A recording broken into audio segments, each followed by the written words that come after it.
Hello, bienvenue dans ma citadelle, je suis ravie de vous retrouver aujourd'hui pour une nouvelle vidéo. C'est une vidéo qui me tenait à cœur de faire, une vidéo qui me faisait très envie parce que je me suis amusée à me faire une énorme pile à lire pour cet été. Et quand je vous dis énorme, je ne mens pas, puisque celle-ci, vous verrez, est un petit peu trop ambitieuse, mais je n'arrivais pas à faire un choix entre tous ces livres. Et je me suis dit, bah tant pis, hein, si tu les lis pas tous, c'est pas grave, mais au moins dans cette pile à lire, tu auras du choix, puis au pire, soit tu finiras à l'automne, soit tu mettras tous ces livres pour l'été prochain. Donc dans tous les cas, mes lectures ne sont pas perdues, mais vous verrez que cette pile à lire est vraiment très costaud.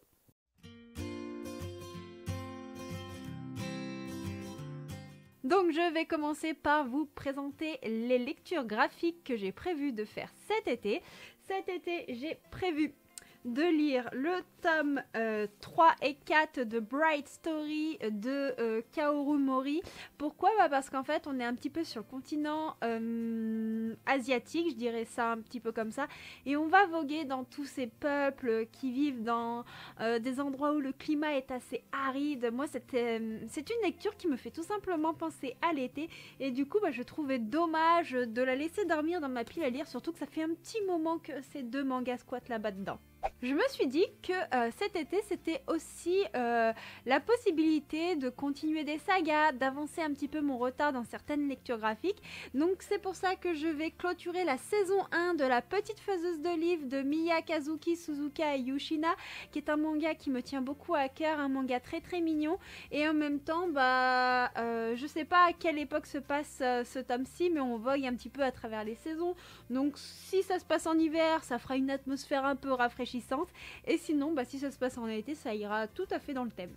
Et pour être parfaitement en accord avec la saison estivale, je vais lire, du moins je l'espère, cet été, Les Fleurs de la Mer Égée, le tome 3 de Akame Inoshita, qui est le dernier opus de ce manga un petit peu tranche de vie, historique, de deux jeunes femmes qui ne sont pas des mêmes origines, mais qui vont passer un petit moment ensemble, notamment pour visiter toutes les îles qui sont aux alentours de la Crète, si je ne vous dis pas de bêtises. Donc il y a pas mal de voyages en bateau, il y a pas mal de découvertes entre le voyage, la mer, et toutes ces cultures qui s'entrechoquent. Et pour moi, ça fait totalement penser aux vacances. Voilà, c'en est tout pour les lectures graphiques, sachant que je pense que je vais aussi continuer d'avancer dans d'autres lectures graphiques de ma pile à lire du printemps que je n'ai pas terminé, et je vais vous présenter les romans poches que j'ai prévu de lire cet été. Il y a un peu plus de poches que d'ordinaire, mais l'été, c'est là où on a plus facilement l'envie de sortir les petits livres, ceux qui prennent pas de place, pour rentrer dans le sac à main et lire au fil de nos balades, au fil de nos voyages, ou pour transporter dans la valise. Du coup, cet été, je vais lire Red Queen de Victoria Aveyard, publié au livre de poche. C'est une histoire de fantasy qui m'intrigue depuis un très long moment, et c'est vrai que j'ai pas encore eu l'occasion de la lire. J'avais prévu de la lire pendant le Bookflower Challenge que j'ai totalement foiré, mais ce n'est pas grave, ce n'est que partie remise. L'autre roman poche, c'est une romance contemporaine doudou, et vous allez comprendre pourquoi je l'ai mis dans la pile à lire de l'été, parce que la couverture évoque totalement cette saison-là, un amour avec cette ambiance un petit peu vacancière. Donc je ne sais pas du tout de quoi ça parle. Tout ce que je sais, c'est que Sparks, c'est du contemporain doudou, c'est des romans qui font du bien, et donc forcément, je ne pouvais que mettre ceci dans la pile à lire de l'été. On continue avec les romans poches, avec une romance de chez Hugo qui était sortie, si je vous dis pas de bêtises, pas longtemps avant la période des fêtes de fin d'année, ou peut-être même un petit peu avant. Je crois qu'il est sorti au moment du festival New Romance, mais je veux pas vous dire de bêtises. Donc c'est Mysterious Air de Adriana Dreux, publié du coup chez Hugo, un petit roman poche très sympathique. Apparemment ça va être une romance qui est en lien avec les rencontres en ligne. Je suis très curieuse de savoir ce que ça peut donner. Dans les romans poches, j'avais reçu il y a quelques temps un lot concours, donc c'est L'instant précis où les destins s'entremêlent de Angélique Barbera, de la part des éditions J'ai lu. Donc ça Ça a l'air d'être une histoire très poignante qui vont mettre en avant des sujets difficiles à travers 2 histoires de vie de personnages. Il y a beaucoup de choses en lien avec tout ce qui est maltraitance et la reconstruction de 2 êtres qui ont été brisés par la vie. Je suis très curieuse de voir ce que ça donne. Je pense qu'il va bien falloir choisir le moment où je vais la lire cet été, mais je sens que mes émotions vont prendre un sacré coup. Parce que j'aime la romance, parce que j'aime certains caractères un peu comiques et puis tout ce qui est avec des répliques épiques, j'ai glissé ce petit roman poche Be My Baby de Lily Tortey, publié chez HarperCollins. Et ici, on va suivre une histoire de voisinage avec une romance et un tombeur, avec une jeune fille qui va intégrer une colocation avec d'autres filles. Je ne sais pas si c'est des amis ou des colocataires qu'elle va rencontrer suite à son installation. Et il y a un voisin qui est connu pour être le plus gros des tombeurs et elle va tout faire pour ne pas tomber dans ses filets. Mais voilà, on est dans une romance, ne nous voilons pas la face. Après, il y a un roman que j'ai acheté, si je vous dis pas de bêtises, au mois de février qui m'intriguait beaucoup et que je gardais pour cet été. C'est Nos amours contraires de Erin Graham, publié chez Addictive Collection Poche. Erin Graham, c'est une autrice de romance que j'aime beaucoup. Alors, pour tout vous dire, je ne sais pas de quoi parle le roman, mais je sais qu'à chaque fois que je lis du Erin Graham, je suis totalement transportée. Donc je me suis dit que cet été, ce serait vraiment l'occasion de plonger là-dedans. À présent, je vais vous présenter les romans grand format que j'ai choisis cet été. Et là, la quantité de romans que j'ai choisis est assez indécente.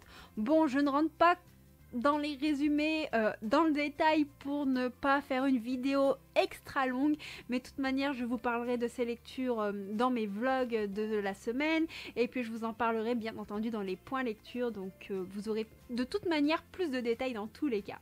Il y a une romance que j'ai rajoutée à la toute dernière minute dans cette pile à lire parce que c'était un craquage totalement imprévu, mais quand vous allez voir de quel auteur il s'agit, vous allez comprendre pourquoi j'ai craqué, pourquoi ce livre ne pouvait pas rester sur les étals du magasin. Et bien entendu, il s'agit de Colleen Hoover, une de mes autrices de romance favorites, si ce n'est la number one. C'est une autrice qui me véhicule toujours énormément d'émotions, qui m'arrache le cœur, qui m'arrache les larmes, qui fait vibrer ma corde sensible tout simplement, qui a toujours des thématiques dans ses romans qui sont hyper fortes, qui vous prennent aux tripes et qui amènent à réflexion. Donc forcément, j'ai craqué sur Cœurs et âmes. Je ne sais pas de quoi parle le roman, mais c'est du Colleen Hoover. Donc forcément, je sais que je vais en prendre plein la vue. Je crois qu'il y a une histoire de deuil dedans, mais je veux pas vous dire de bêtises parce que je n'en suis absolument pas sûre.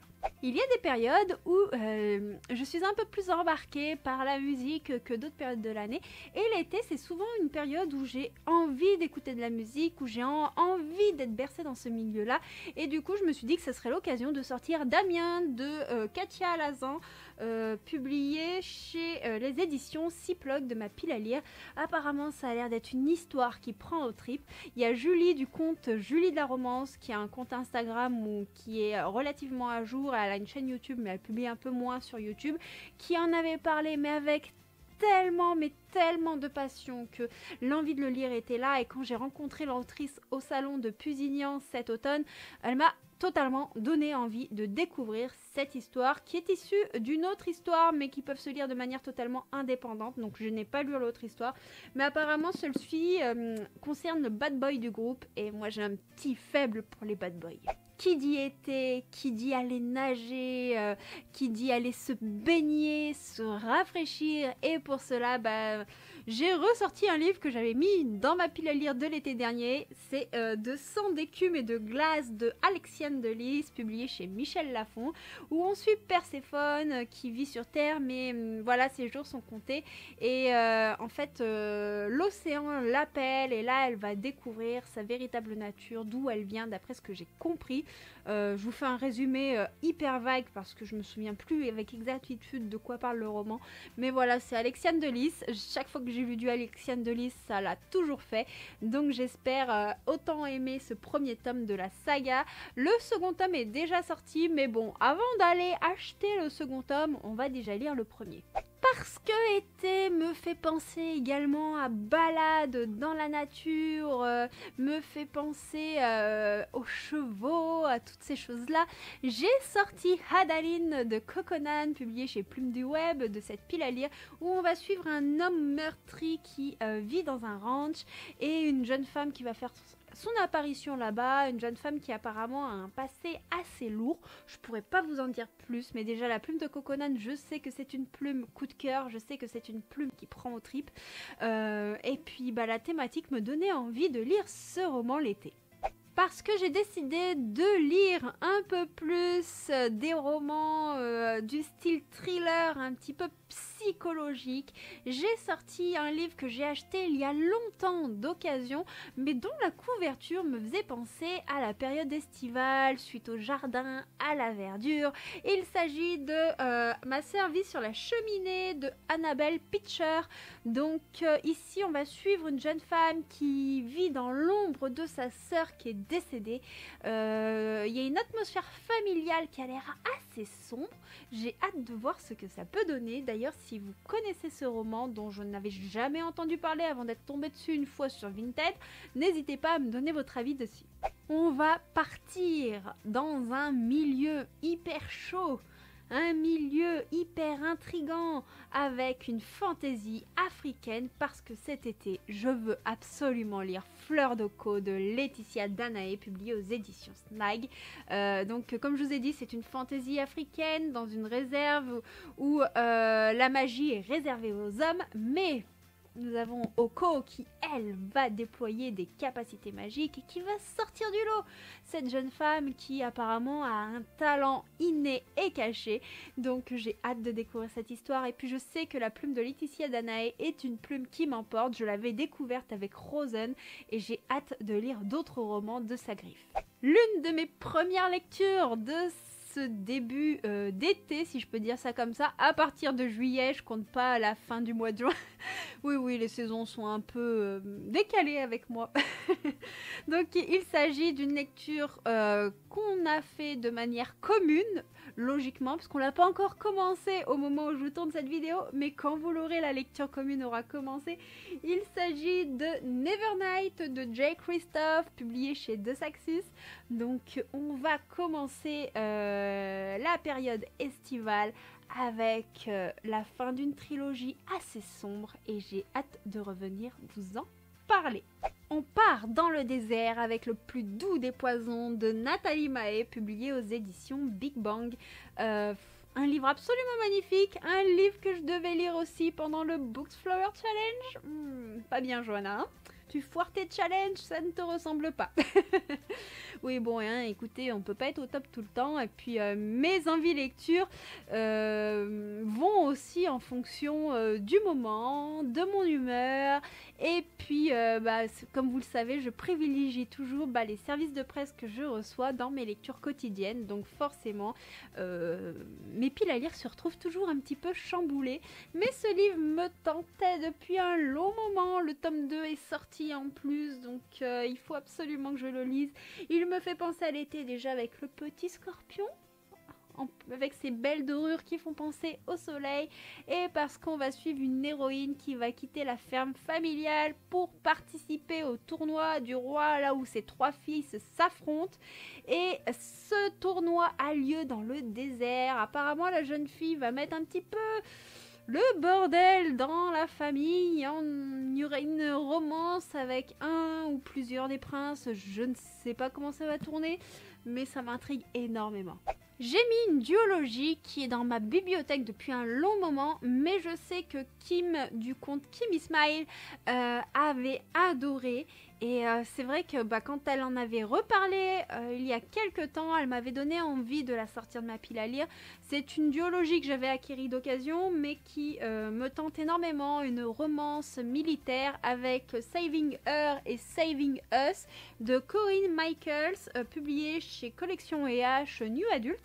Et apparemment, on va être dans une atmosphère militaire avec une femme de militaire qui s'est retrouvée veuve très très jeune et qui va devoir refaire sa vie. Et apparemment, si j'ai bien compris ou si je me souviens bien plutôt, La personne qui est susceptible de lui plaire serait le meilleur ami de son conjoint décédé qui est lui aussi dans l'armée. Ça va un peu chambouler pas mal de choses. Je suis très curieuse de savoir ce que ça peut donner. On plonge au fin fond de l'océan avec des sirènes parce que je veux avancer dans la saga que j'ai commencé l'été dernier avec le tome 2 de Sérens de Mélissa Scanu où on découvre une jeune fille qui vient d'un peuple méconnu et j'avais beaucoup aimé le tome 1. Attention, c'est très young adulte mais c'était rafraîchissant, ça allait parfaitement avec l'été et j'ai hâte de retrouver nos personnages. On reste dans l'eau avec une lecture que je pense lire absolument cet été avec Murmure de l'océan de Ophélie Duchemin qui est une réécriture de La Petite Sirène. Un livre absolument magnifique. D'ailleurs, le premier tome est Rose éternelle. Je vous en ai déjà parlé plusieurs fois en point lecture. Je vous ai également parlé de cette sortie du 7 juillet dans les sorties littéraires. Donc, le premier tome qui est Rose éternelle, vous pouvez le lire indépendamment de celui-ci. Celui-ci, si vous n'avez pas lu Rose éternelle, vous pouvez le lire. Mais je vous conseille toutefois d'avoir lu Rose éternelle avant de foncer lire celui-ci. Parce que même si on a deux histoires différentes qui peuvent se lire à part, elles ont un lien. Et je pense qu'on en apprécie d'autant plus les détails quand on a tout lu. Cette fois-ci, nous ne sommes plus sous l'eau, nous sommes hors de l'eau avec le Viking et la Volva de Alexia Henriksen, publié chez Livresque Édition, maison d'édition qui vient juste de fermer ses portes. Ceci est bien dommage, leurs livres sont absolument magnifiques. J'en ai 2-3 dans ma pile à lire et je suis un peu dégoûtée.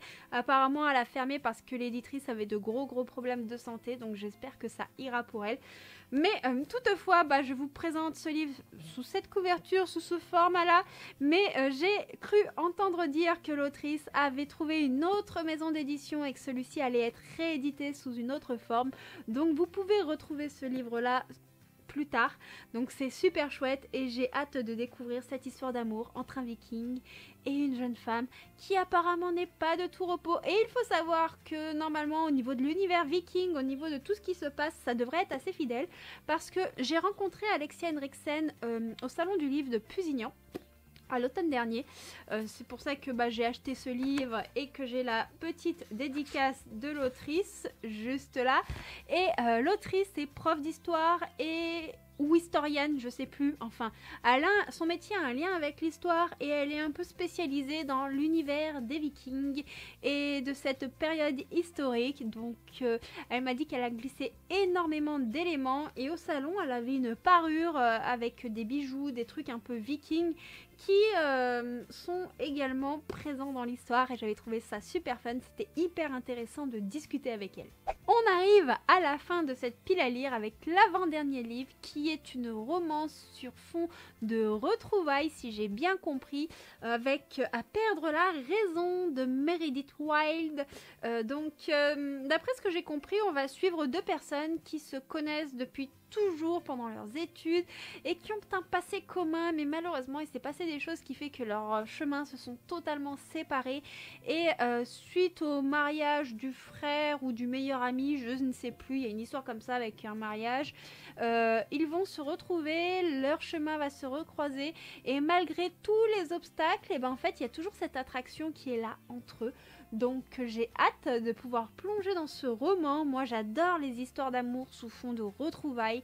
Généralement il y a toujours un passé assez poignant avec une dimension psychologique assez importante. Et moi vous savez que j'adore quand la psychologie est super bien menée dans les romances que je peux lire. Et pour terminer cette immense pile à lire qui a de fortes chances de ne pas être lu dans son intégralité, sachant que des services presse devraient arriver durant l'été.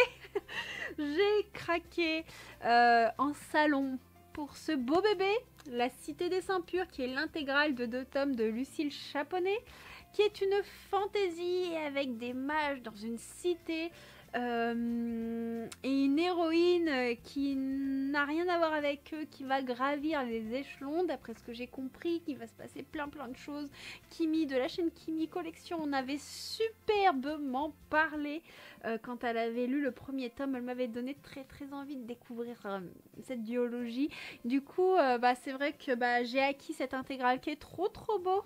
Mais regardez-moi la beauté de cet ouvrage, et donc j'ai envie de le découvrir cet été, même si rien ne me fait penser à l'été en le lisant. La fantasy, ça fait partie de mon genre de lecture favori, et le livre est trop beau pour le laisser de côté. Voilà, c'en est tout de cette vidéo avec cette immense pile à lire. Quand je vois la quantité de lectures que je me suis prévue pour cet été, j'ai un peu honte.